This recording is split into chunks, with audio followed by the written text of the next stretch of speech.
So actress Dr. Mayim Bialik posted a video calling for stricter gun control and more gun regulations. This video is a direct response to her, as well as everyone that viewed her video, in hopes that I can help educate her about a topic that she obviously knows very little about, even though she wants to have a voice in the matter. If you saw my previous video titled Demonizing the AR-15, you probably know that my views come from facts and logic. So let's begin. It's time to talk about gun control. Yet another mass shooting at a school has captured the attention of this nation. This time, 17 people were killed. Teenagers, children cut down, a geography teacher, a football coach, an athletics director losing their lives so that they could save the lives of children. Images of children running with their hands over their head, hiding and crying. Actually, before I begin, I do want to say that even though I'm a logic-based individual, I have emotions too. I know that Mayim means well. People on both sides of this argument care about lives. Just because someone is pro-gun doesn't mean they don't care about people's lives. And because someone is anti-gun doesn't mean that they have a monopoly on caring about people's lives. Let's just agree that we both care about people's lives and we have the same intent. On the most basic level, as a mother and as a human, I'm protective of my children and protective of yours too. I have a lot of pro-gun friends that have children of their own, and they love their children just as much as you or anyone else does. They care about innocent children just as much as you. I do as well. I'm actually not a father, but I have a ton of nieces and nephews, and I love the hell out of those kids. If I had a magic wand, I'd wave it and do away with all gun deaths in the world. I don't want anyone to die from guns. I don't want anyone to die from bombs. I don't want anyone to die from vehicles. I know, it's crazy, but gun owners like me care about people's lives as well. Just wanted to make that clear. This is not about the media and video games glorifying and encouraging violence. I mean, it is and it's not. I'm not quite sure what you mean by this. Are you saying that entertainment media is responsible? I played plenty of violent video games.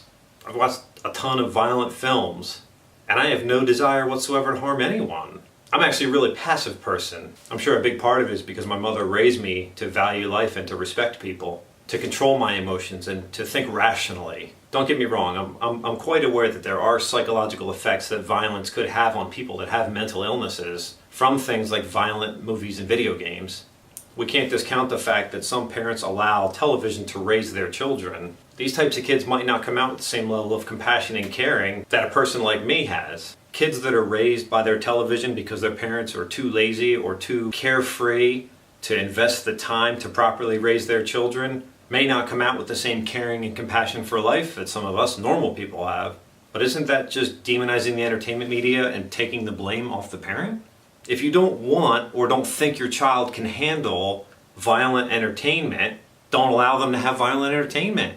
Take the video game away. Don't let them watch those movies. It's pretty simple. It's called personal responsibility and responsibility for your child. Films and video games have a rating system for a reason. Please don't make media a scapegoat for lax parenting. And this is an issue with both sides of this argument, not one or the other. And I'm not blaming just the parents. I'm just saying it's another part of this issue. It's not about toxic masculinity, although that's something we need to discuss as well.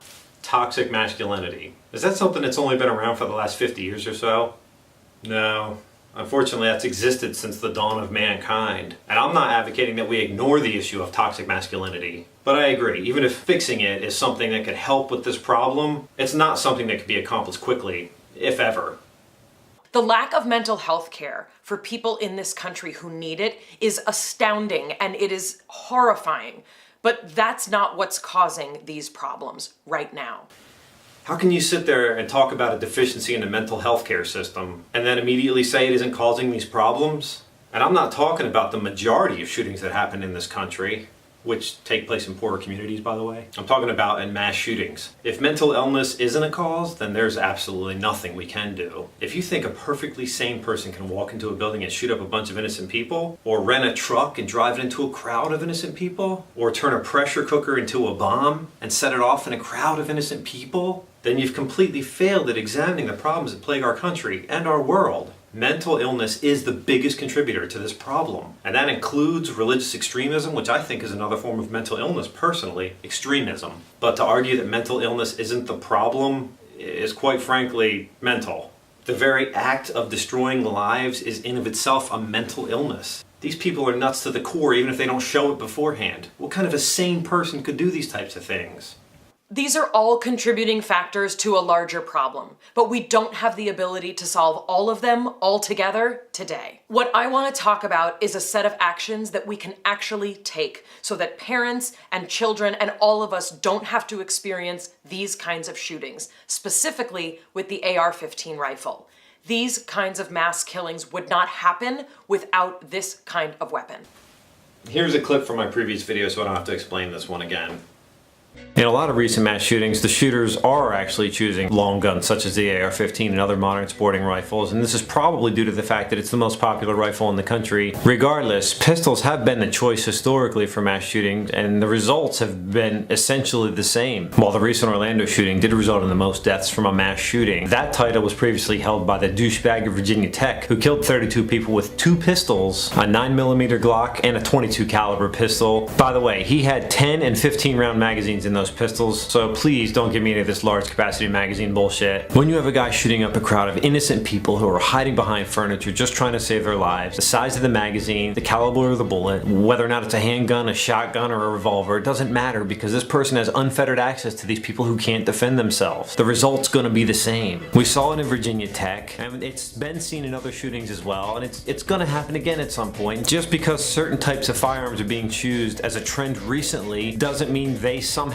make the shootings more deadly. The AR-15 isn't the problem. This argument is old and tired and it just shows a complete lack of understanding of firearms.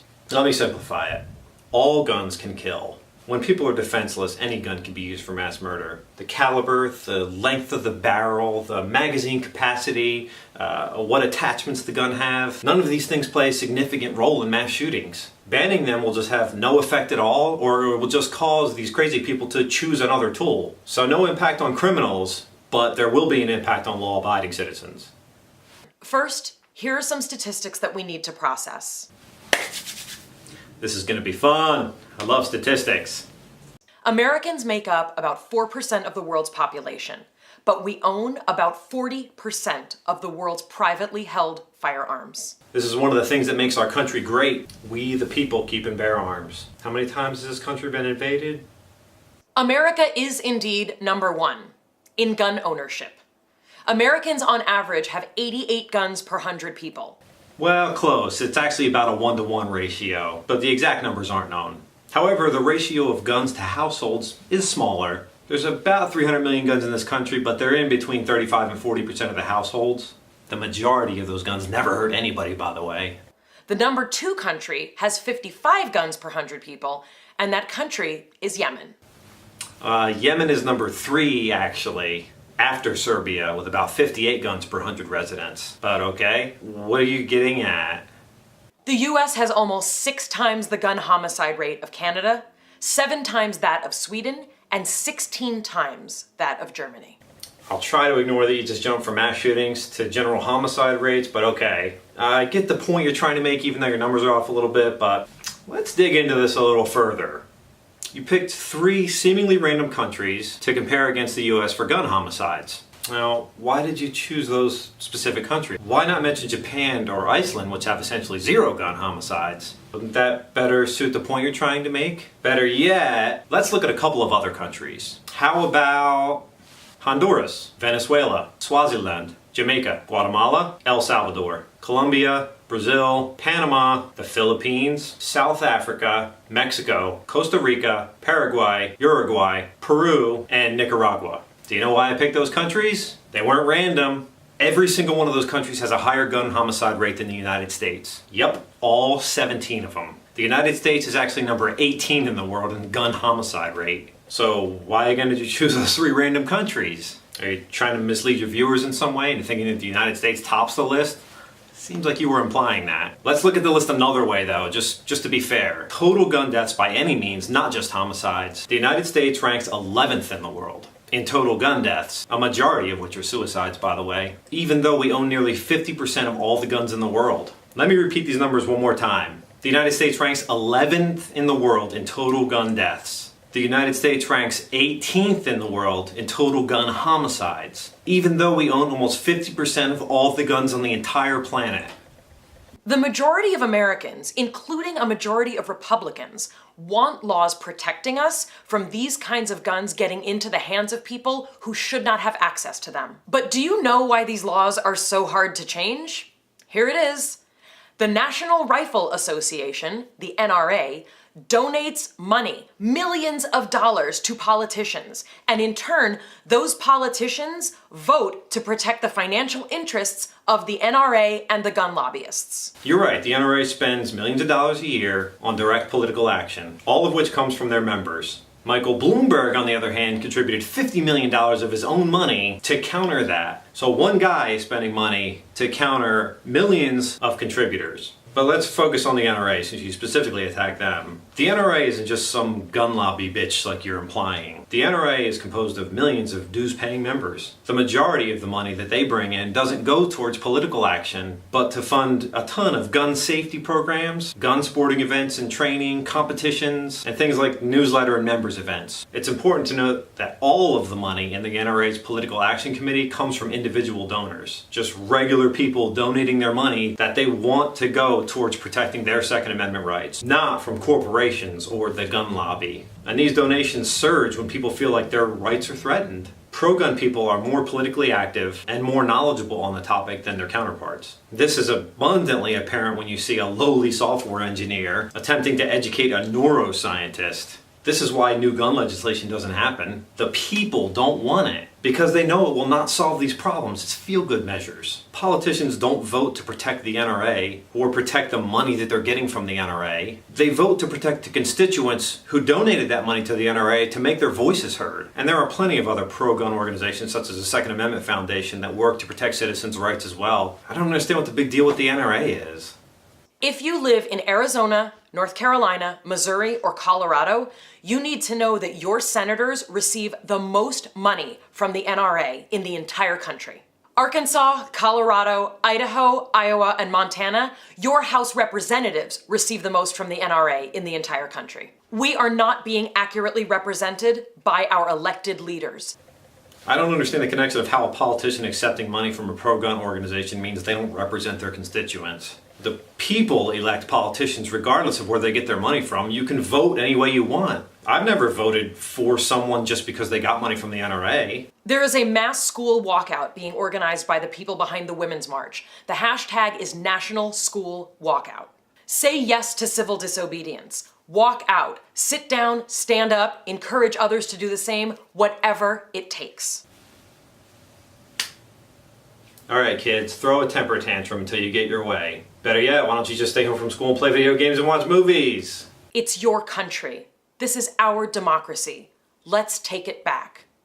The United States is actually a republic, not a democracy, and there's nothing to take back. Regular people like me disagree with you and your ill-informed viewpoints, and we're gonna vote too. It's also my country. Add yourself to the list of people that know absolutely nothing about firearms, but are advocating for legislation that will do absolutely nothing to help save lives. You're asking for action and saying something has to be done and trying to inspire others to support gun control legislation while completely ignoring people like me who have valid points and actually know what we're talking about. You and other people like you are actually ignoring ways where you can actually make a difference in beginning to make our schools a safer place. Feel-good measures like banning one tool like the AR-15 aren't going to help the situation when there are a plethora of other tools that could be used. You're spreading made-up or cherry-picked statistics to support a position from your soapbox in order to lure in people that don't want or don't have the time to investigate further. Do you really want to make children safer in school? Then why don't you put your voice to actions that'll actually make a difference, like the following. 1. Install metal detectors, automatic external locks, and cameras in every school. 2. Hire armed guards for every school. Good guys that can shoot back can actually make a difference. And 3. Allow teachers that are properly licensed and trained to carry concealed firearms if they choose. This is already being done in some places. These 3 steps alone will have a meaningful impact right away. We cannot completely eliminate the threat. We live in a different world. But these steps are proven to work, unlike banning a class of firearms, which will have no impact on this problem. Why don't we ban gun-free zones? Nothing says soft target like a no guns allowed sign. I want to leave this with a quote from an article by a guy named Mayim Bialik that sums up this topic nicely. Gun violence has been occurring for years, predominantly in poor neighborhoods across the country. 75% of gun violence takes place in just 5% of United States zip codes. But no one really cares about that. As long as gun violence stays localized to black people, Mexicans, and other ethnic minorities in poor neighborhoods, it's considered crime and never makes the news. It's not until some lunatic shoots up a predominantly white, middle-class neighborhood that CNN covers it. And Hollywood celebrities air public service announcements telling us that we have to do something. That response is an emotional one. Let's get rational. My final word, it's time to take actions that will help. Metal detectors, armed guards, and trained and licensed concealed carriers in schools.